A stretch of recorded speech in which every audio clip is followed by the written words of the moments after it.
Tonight, on the 11th rendition of WrestleMan with a podcast, Lyra Valkyria and Gunther advance to their respective King and Queen of the Ring finals.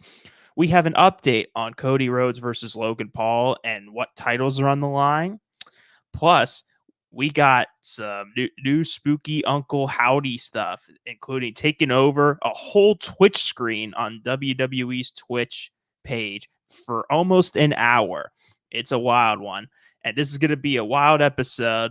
So get your straps on because we're in for one hell of a ride. Let's go. Welcome to WrestleMan with the podcast. I'm Dylan Shields. We talk Raw, SmackDown, wrestling news, and some fun top lists. With that being said, ring the bell.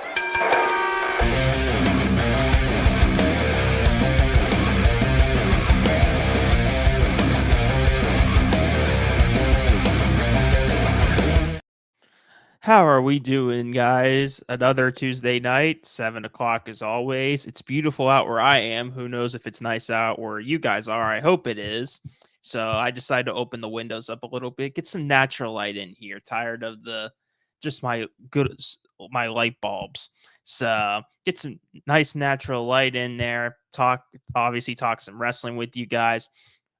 I can tell that we're kind of in that post WrestleMania still, kind of like, I guess, decline of the wrestling product because it's always at its peak around WrestleMania. It's obviously the most exciting.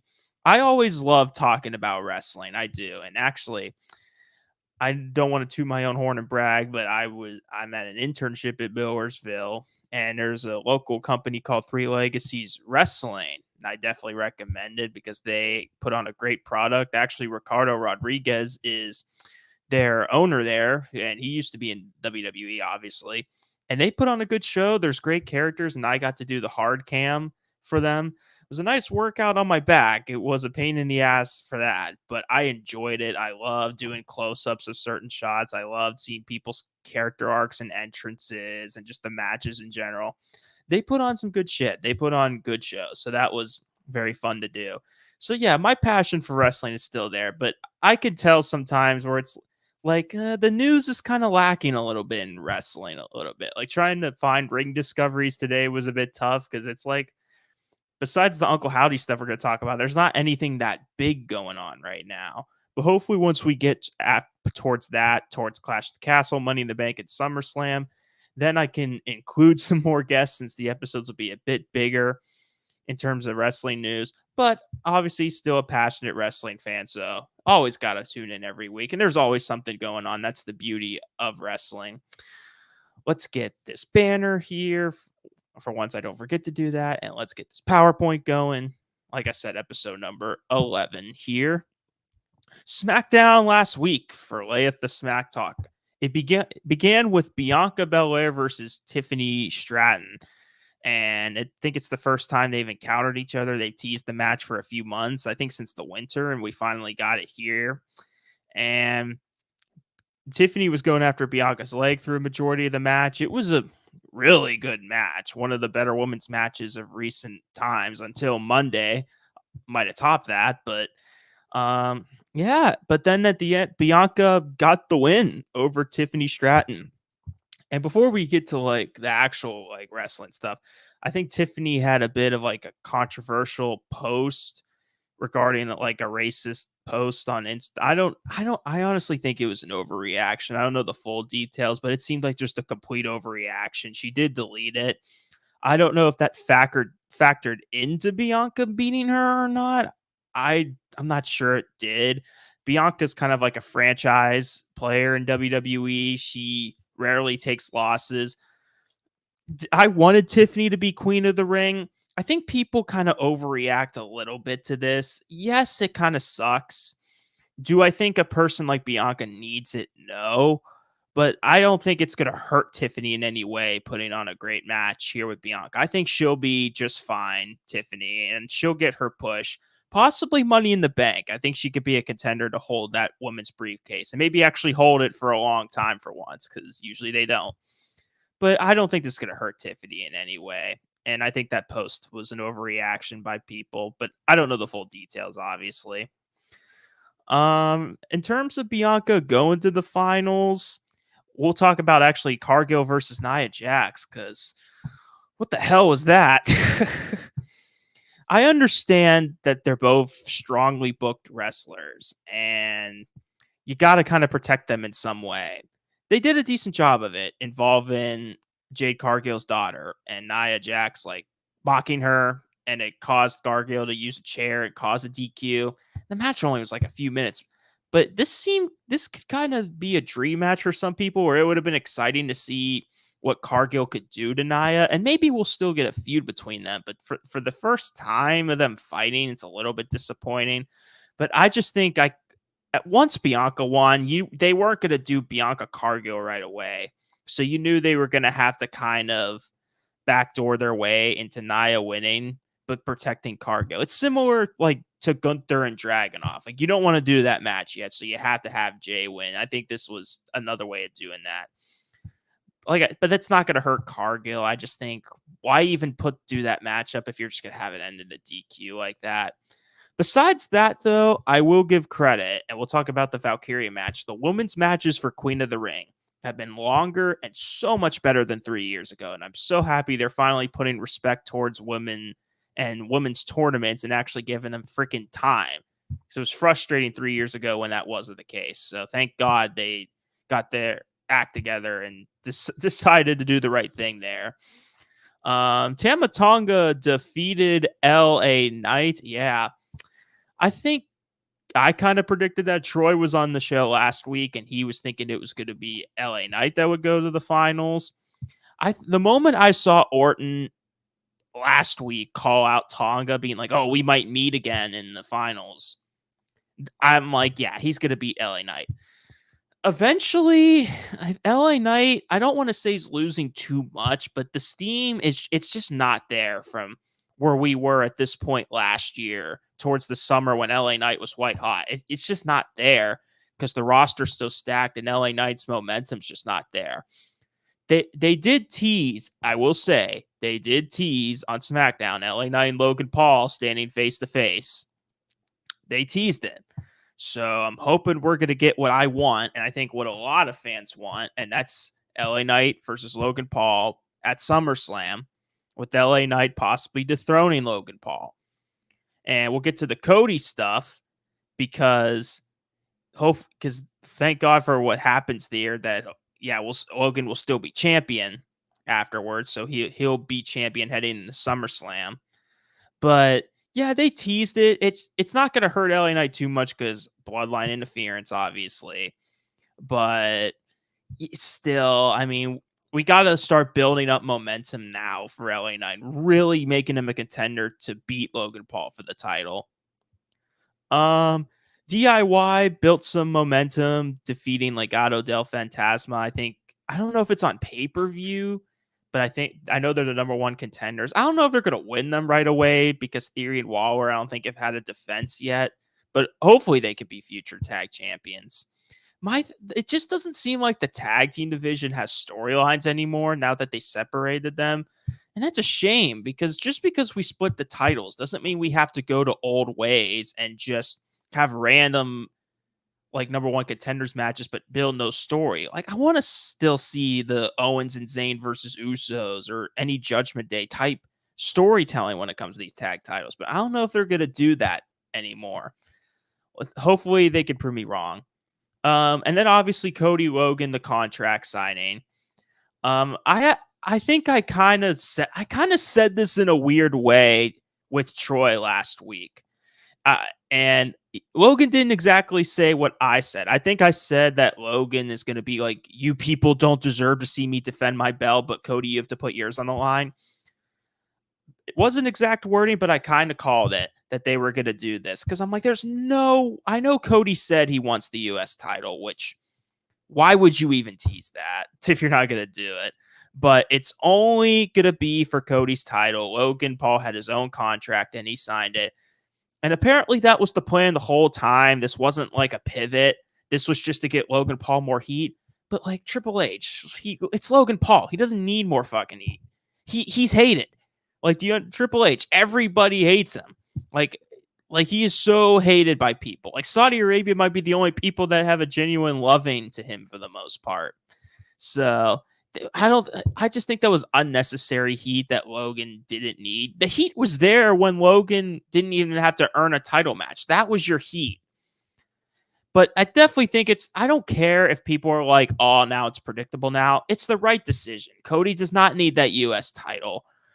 I'm thinking maybe after Cody loses the Universal title, maybe he could go after the US title and then try to become a Grand Slam champion because he did tease it. But again, it's like, why do you tease it if you're not going to do it? That is my one downer of this. I'm still excited for the match though. And again, people I think are shitting on Cody's reign way too much. He's trying to be what Roman Reigns wasn't, and that's a defending champion. And I'm seeing posts on Reddit, which is not a great platform to like get like knowledgeable wrestling like fandom. No disrespect, but it's true, saying like, oh, Cody shouldn't defend his belt every month. He should only defend it when the story's right. Meanwhile, that's what Roman was doing, and you people were bitching and moaning about it. And now you finally get a full-time champion. Now you don't like that he's defending it all the time. Makes no damn sense. Fickle people, hypocritical people, like Bryan Danielson said back in the day. Yeah, that they're fickle people. Like they're such hypocrites. They lean towards one side 1 minute and they lean towards another the next. Like I said this before, give Cody's reign a chance. Let him build to SummerSlam and he can have a big feud with like Orton or Rock or Roman. And then we can see how truly great of a champ Cody is. I just think he's just testing the waters for now and having good matches with people. And good matches is what Cody's reign is all about. Like good quality matches more than the story right now. I think the long-term stuff is with Rock and Roman, like the story-wise. But try to enjoy it. I get if you're not a big Cody fan, but to just be that negative on him in the snap of a finger, especially for people that wanted Cody to finish the story, you people just don't like babyface champions in general. Like you can just admit it that you don't like babyface champions. Anyway, that's enough of my ranting there. Sorry if I disrespected anyone, but I just hate people like that turn on Reigns already. But Orton beat Carmelo Hayes in a great main event. Again, loving the way that they're showcasing Carmelo Hayes here. And we're going to talk about like NXT call-ups and stuff, but they have done such a good job with Carmelo. Even despite losing to Cody and Orton, it still legitimizes him. I think he had a segment with LA Knight too. Maybe they'll have a feud. So good for him, man. Orton hit a nice RKO on him for the win. And then the bloodline came out and then Orton cut a seething promo. He literally spit on the microphone and the microphone was so full of spit. So there you go. No one's going to be touching that microphone again. But yeah, great main event overall. I think because of what we see on Raw, I think Orton's most likely going to defeat Tonga. I don't know about Bianca versus Nia because I don't know. But let's get into Raw first before we talk about that. So last night's Raw was a pretty decent Raw. What I liked the most on Raw was Chad Gable. He was on screen for a while on Raw. I think he was in at least like a few segments. It turns out his heel turn was the best thing to happen to him. His heel work is freaking incredible. Started Raw interrupting Sammy and basically just chastising the Alpha Academy, calling them like bums, just like disgracing all of them. It's just amazing stuff. He's no longer doing shush, which was cool, but it was more like a cheesy type thing. Like, no, he's a serious heel now. And Gunther and Sammy, obviously, they can't have a bad match. I loved when Gable tried to get them to cheat. This female ref was the worst ref ever, because how the hell do you fall for stuff like this 3 times that Gable tried to cheat? But wrestling refs are stupid anyway in kayfabe. But the fact that he tried to get Tozawa to cheat, tried to get Otis to cheat originally and didn't. I mean, it was just freaking how to try to get Maxine to cheat, but they didn't do it at first was amazing. And then Gable slapping Otis. And when we thought Otis would turn on Gable, people were, by the way, chanting Otis. Otis is over. If you see the picture, there's a sign that says "Free Otis." I never thought I would be interested and invested in an Alpha Academy, especially Gable and Otis breakup. And have we realized that Gable and Otis have been together for like 4 years? I think 2020 is when they started the Alpha Academy. It's been like 4 years, almost 4 years.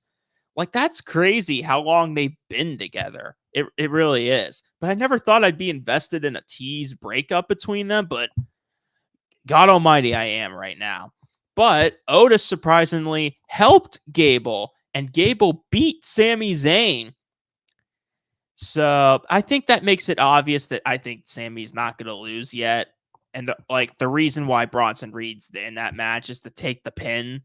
I mean, he didn't even attack anybody. He just cut a promo on Sami afterwards. So I think he's there to take the pin, because usually that's the case. I think Sami's fine as a champion to like take a pin, because like, oh, he pinned the champion, because Sami isn't booked the strongest.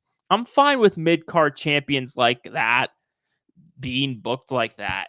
The main event guys like Priest and Cody should not be taking like pins for non-title matches. But Sami, I feel like you could get away with that. Braun Breaker beat the shit out of everybody. He destroyed a local wrestler. I forgot what. I don't even know if they presented his name. I wasn't paying attention. But after the match was what interested me. First of all, Braun Breaker's speed is just incredible. But I think like he put in the steel steps like his head between the like one of like the openings, and he just like whacked someone almost like a concerto, but like with steps to him. And Adam Pearce like screaming at him, and Breaker's just laughing. I had a bit of a text debate with my friends last night over this. And I kind of changed my mind. I was kind of too hard on this. What gripes me so much about NXT call-ups is when they have squash matches so often. Like back when Strowman did it, Nia Jax did it. It's my least favorite type of call-up. I think it's boring. I think it serves no purpose. We know they're dominant and badasses. Have them beat legit people. I'm fine with Breaker doing it like at the beginning of the year, but when he's still doing it 3 months later after he debuts, I'm like, what the hell are we doing? Like, are we going to get to a story? I mean, I was proven wrong. And at least like it was an entertaining squash because Breaker like did more after the match, but it's just my least favorite type of call-up. I'm more into a Carmelo Hayes type of call-up, like calling out Cody, calling out Orton, losing, but putting on good matches to them. That's how you legitimize someone, in my opinion, not these useless squash matches. But Breaker still did a hell of a job. And then he speared the hell out of Ricochet when him and Dragunov are face-to-face, teasing another match. And my God, I feel like finally Breaker is going to have a legit like match with like someone that's not a local wrestler. And good God, is Ricochet going to sell for him? I can't wait for the spear and like any moves that Breaker's going to put on Ricochet. And both of them have incredible speed. So I think if they can give them some time on a Raw or even do it on pay-per-view, honestly, then they can have a great match, those two. So that's exciting and good for Breaker's character. Awesome Truth retaining the titles against Judgment Day. Strowman helped them out. Not a surprise. I'm just wondering, like I said, if Strowman's going to go after Priest before Drew gets to him or what, since Strowman's feuding with the Judgment Day. But good for Awesome Truth to retain. People were saying their reign shouldn't be that long, but like they've never been tag champs, Awesome Truth. In 2011, they never won them. So why not give them a decent reign? Like, I'm not mad about it. Liv Morgan. Well, actually, that was after this match. Let me talk about the Lyra Valkyria versus Iyo Sky match first. I will say this crowd, I mean, American crowds in general, the France crowd just put them to shame. But yeah, we need to step up a little bit, Raw and SmackDown crowds. But the problem is their families. There's a lot of moms and dads and kids, and they're not going to scream. Like maybe the kids will, but the moms and dads, they're not going to do that. So those family crowds are why it's just so quiet in America for Raw and SmackDown. But because it was quiet for a lot of Valkyria versus Iyo, it was even quiet for Gunther in the main event. but it didn't take away what happened in the ring. Great match, and kind of an upset because I thought Iyo was going to the finals because she was just the most established woman there. She was women's champion. This is a way to build her back up, getting her to the finals. But no, Valkyria with the upset win. And I'm loving this. Again, another example of how you do an NXT call up right. You have her beat a former women's champion and go all the way to the finals. And I wouldn't be surprised if she won the whole thing. And I wouldn't mind either. Her character, I'll be honest, I didn't watch her in NXT that much. I know she beat Becky for the title, and I think they're kind of trying to make her the next Becky Lynch because she's Irish too, and Becky's like endorsing her. They're not really shoving that down our throats though. But it's clear she's like the next big deal, and she did have a lot of hype when she got called up. So good for her to get to the finals. Afterwards, Liv Morgan punched her just like Becky did to Liv, and then Liv and Becky had a little segment. Again, I already talked about the Becky Liv stuff last week. I think Liv should be champion, but we'll see come Saturday. Shayna and Zoe Starks become number one contenders for the women's tag titles. At least they're like acknowledging the women's tag titles, because when Bianca and Jade were in the women's tournament, I'm like, do they even care that they're tag champions? They just won them. In terms of like on paper, it's a pretty badass matchup because it's 4 badass, like strongly booked type women. They're not going to lose, Bianca and Jade, but should be a decent match. And then our main event, Jey Uso versus Gunther. And I know most of us said like, oh, Gunther's got to win King of the Ring. Easy prediction. Like there's no way Gunther can't win King of the Ring. But then the Jey match was announced, and a lot of people speculated. And what caused that was Tama Tonga being in that tournament. And now he's in the semifinals, because there were heavy speculations that it could be Jey versus Tonga in the finals, and that we can get this Bloodline 2.0 Civil War feud going. And if you remember back when Jey fought Gunther for the IC title, there were speculations that Jey was originally supposed to win the Intercontinental title, and it got changed at the last minute. So that made a lot of us, including me, possibly think maybe they'll give Jey his win here against Gunther. So this was a little more unpredictable of a path for Gunther than I thought it was going to be. But they put on a great match. Like I said before, the crowd, I didn't like how quiet it was till the very end. But still, it was a great match. I mean, it's the same thing you could say for every Gunther match. Chopping, beating the hell out of Jey. Jey's chest, my God, man, I've never seen his chest that red before. And there were a few moments where you thought Jey would do it. And I think the referee got knocked down at one point when Jey hit his frog splash, or not frog splash, but Uso splash, and Gunther kicked out. And then Gunther, I think, used like an arm bar type of submission. It was either arm or leg, whatever body part he attacked. And Jey passed out, and Gunther freaking won. I was so happy. Again, Gunther is so good because he can win in unpredictable ways. Whereas guys like Roman and others who have a finisher, like you know how it's going to end, the best part about Gunther is it can end at any moment. He can win with the splash, the power bomb, a submission move. Even a chop, honestly, should be one of his finishers. He's that damn good, man. And I think this makes it obvious that Orton's going to win. Why you're not going to do heel versus heel in the finals. And Tonga's a little too new to get that type of push. So I want Gunther to squash Orton. I want this to be Brock Cena 2014 2.0, man. I want to see Orton's chest as red as Jey's and Sheamus's was, if Orton's willing to do that, which hopefully he is. Because that's low-key a dream match. Like Gunther can dominate Orton. Orton can hit like an RKO out of nowhere, but Gunther kicks out. But that's like the only offense he gets in the match. Imagine establishing Gunther. I mean, he's already upper echelon, heading to the main event scene very soon. If he squashes Orton to win King of the Ring, boy, have you just made Gunther into a main eventer just like that. And that's what I want to see. And I'm so happy that we're probably going to get that in the finals because I just don't think Jay Tama would have been as exciting, in my opinion. I get the bloodline story, but come on, Gunther Orton, it's a match you want to see. It's a dream match.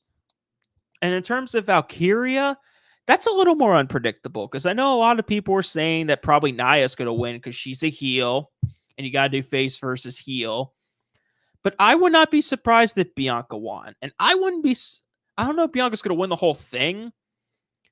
I just think it would do more wonders because I just think whoever wins, I really think Valkyria should just win. I think Raw should dominate SmackDown in both. I feel like we're going to get one Raw and one SmackDown, but I really think Valkyria should probably win it.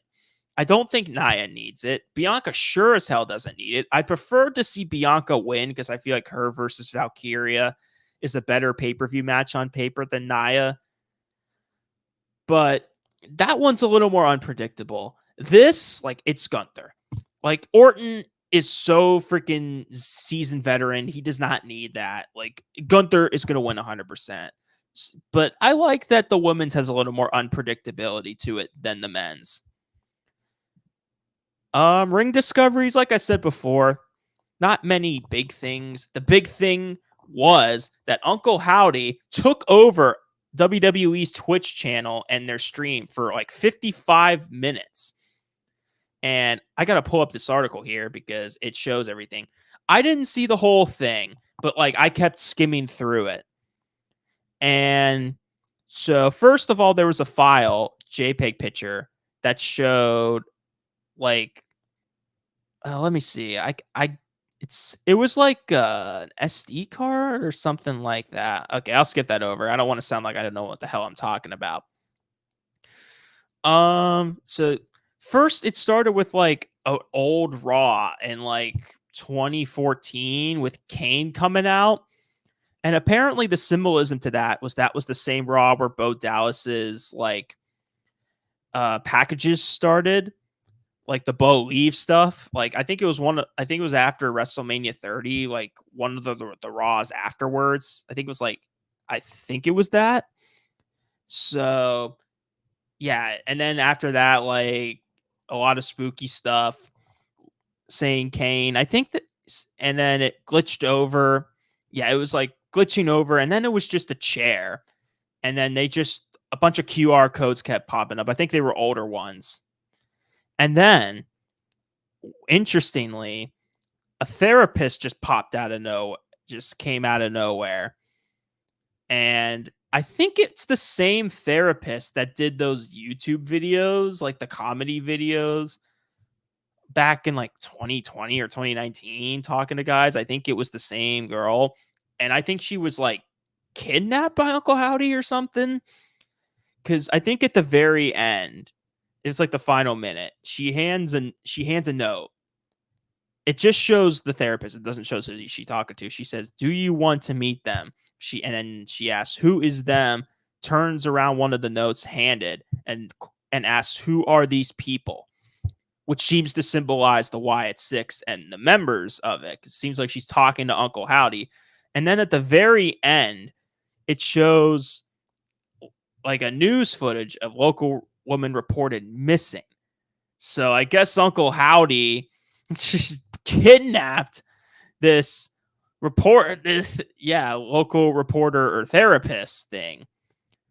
And then at the very end, there was a distorted image of such a creepy figure. You could check it out on articles. That motherfucker looks scary as shit when that little thing popped up, the figure appeared at the end. That was scary. I said before about the post WrestleMania and how like the interest kind of goes low. Thank God, in my opinion, for this stuff. This is some of the most intriguing stuff, and it seems like the perfect timing that they're doing this Uncle Howdy stuff. And there's a lot of like rumors and I think equations that like add up to like I forgot how that added up, but May 25th is obviously the pay-per-view, and that's how it all got so distorted or whatever. So that I think led to people saying that that's when they're going to appear. And it probably will be, because I don't know when. I don't think you can do much more teasing. They've teased ever since WrestleMania. So I feel like this is the time to pull the trigger, whether it's after the main event they come out, whether they actually do something or they just appear. Who knows? But it's very intriguing to see. Who knows what brand they'll be on? Maybe they'll just be on both. But this is some of the most intriguing stuff WWE's done since WrestleMania. So yeah, very intrigued by that, and a very creepy Twitch video there. Not a lot of other big stuff. Like the only other big thing is like more news on the original plans for Rock, Roman, Cody. So apparently Cody found out about this like hours before the Rumble match itself. So apparently they were gonna go Roman Rock, knowing full well that Cody won the Rumble. Rock, what the fuck, dude? No disrespect to The Rock, but is his ego that big to the point where he's just gonna ignore? If you're gonna do that, then don't have Cody win the Rumble. Have Punk win it, even if Punk was gonna be injured. That just made no sense. If Cody knew about this before the Rumble, which yeah, apparently he did, then why did he win the Rumble? And then in that segment when Rock came out and Cody kind of like endorsed him, Cody was supposed to like put on more of a smile. I think Brian Gewirtz said it. Like he was supposed to like be like, "Yeah, Rock, go get Roman, go get him." And Cody was supposed to put more on a smile and like get fired up about Rock coming out. But instead Cody like made like an upset face, which again, Rock, what the fuck, dude? You really think Cody's going to react like that to you? Even if that was maybe a selfish move by Cody to maybe just take matters into his own hands and be like, screw this, I'm not going to react like that. It's selfish on you to be like, oh, who cares about Cody winning the Rumble? Like how do you think Cody's going to react? Like, yeah, he's going to be very happy for you, taking his WrestleMania spot, politicking your way into the main event. No, he's going to be sad and upset. Like, I love The Rock, but I think his ego can run a little bit too high, like reaching Hulk Hogan levels of like ego and like me. It's all about me. Fuck Cody. Like, I don't think Rock was trying to disrespect Cody, but I think Rock was trying to make it all about him and be like, oh yeah, Cody's good, but like me, it's all about me and Roman. It's like, fuck off, dude. Like, I'm happy he came to his damn senses and realized, thank God for the We Want Cody and fan chants, to realize that that was the right thing to do. So I just can't believe how much Rock affected this. He did make the story better when he turned heel, but him trying to mess up Mania like that, like it's almost like you just want to say, screw you, Rock. Like, I love you, but screw you. Like, what are you trying to take Cody's moment for? Who cares if Punk's injured? You don't need to save WrestleMania, buddy. But just the weirdest news. Only other thing is that WWE live events are going to be in Japan on July 25th and 26th for the first time in 5 years. That's close to SummerSlam too. So good for them. I know obviously there's New Japan Pro Wrestling. I remember there was a WWE event. I think it was like Beast in the East back in like 2015 in Japan when Brock was there, Cena was there. I'm happy that they're doing that again. And maybe they can have a pay-per-view in Japan because they're a pretty good crowd too. All right, finally we got our takedown top 5, and I've talked about NXT and call-ups a lot, and that's why I was inspired to make this top 5 list of call-ups and debuts, my personal favorites. Number 5 is Paige. I mean, they made a whole damn movie about it, and it was a really good movie, by the way. I recommend checking it out, about Paige's story and how quick this was too. How she found out from The Rock at WrestleMania that she was gonna beat AJ Lee for the Divas title in her debut. That was just shocking and out of nowhere. Probably still her most famous career moment she's ever had. Like, again, that's how you call up somebody. Like, having her beat a dominant champion like AJ Lee. Like, and she got a huge pop too. So clearly Paige stood out and people knew who she was. But especially with the movie, to find out about her story like that, just what a moment there. Number 4, is when Charlotte, Sasha, and Becky in 2015 came out and debuted.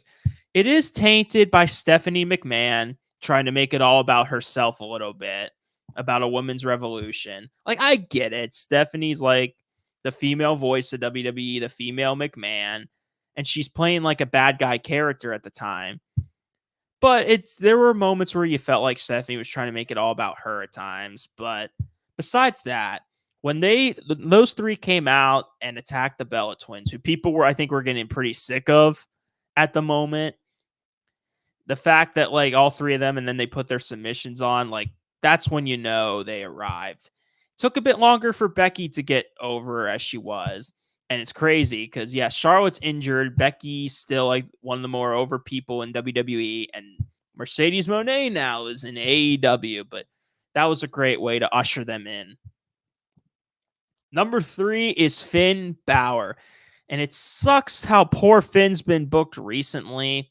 Ever since I think the match was Seth at SummerSlam, he's kind of just been downgraded to mid-card level. But that was not the case when he got called up in 2016.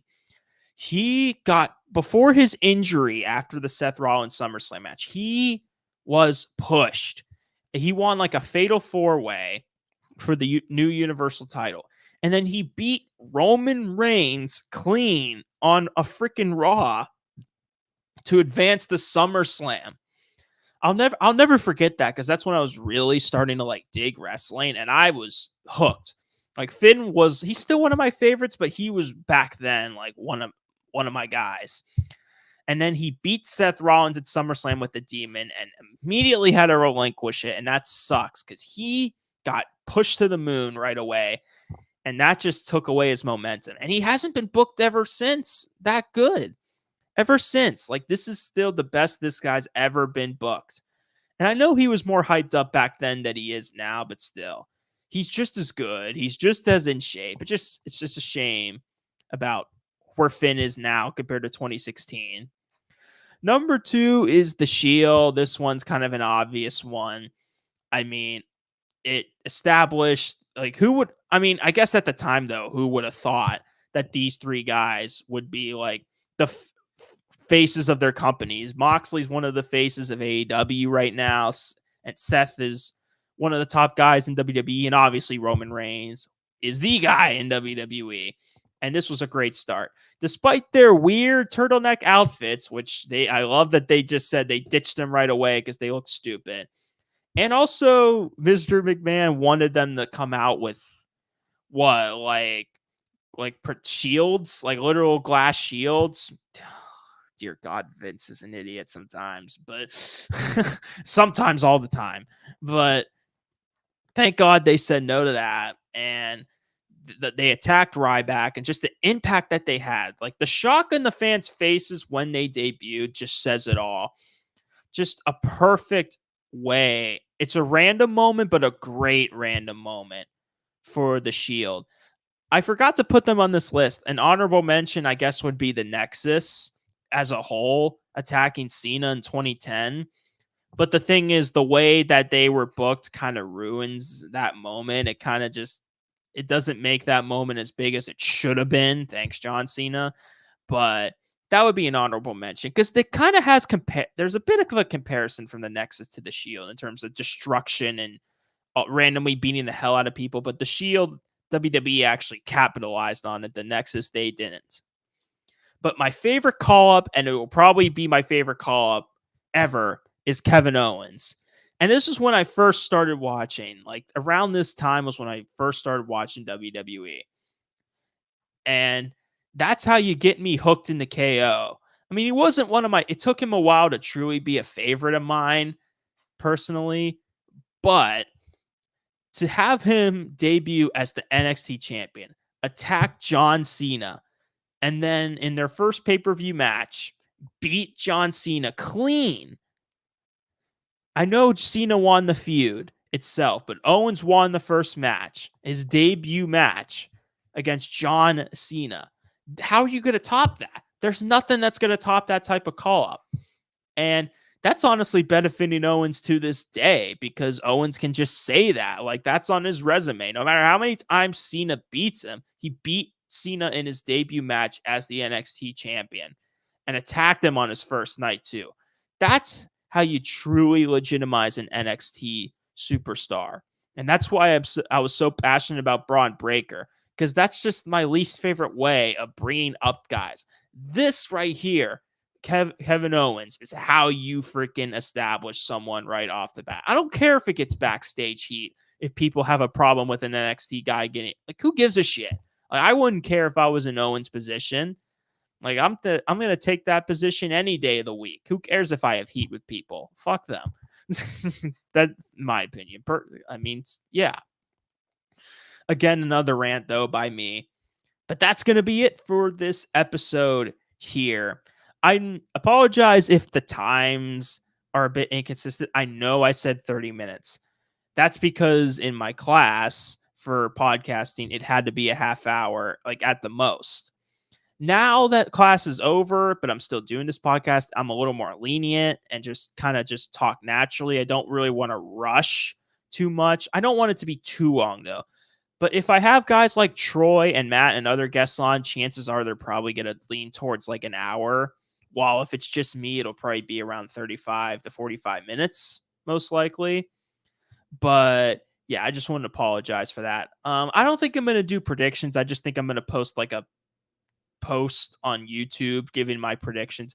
I think by Clash at the Castle, I'll actually have a predictions video and maybe get some special guests in to do that. Because like I said, don't just want to be talking to myself for 45 minutes. I want to be talking to other people as well. But another great episode here. Obviously, check out our website. Check out my Instagram at WrestleMan Podcast Official, or visit website at WrestleManWithAPodcast.blog. Obviously, I have a YouTube channel. If you can't listen to this, Spotify is always there afterwards to listen to. I will be posting that. But I will be right back here next week. Have a great week, guys. I'll see you later.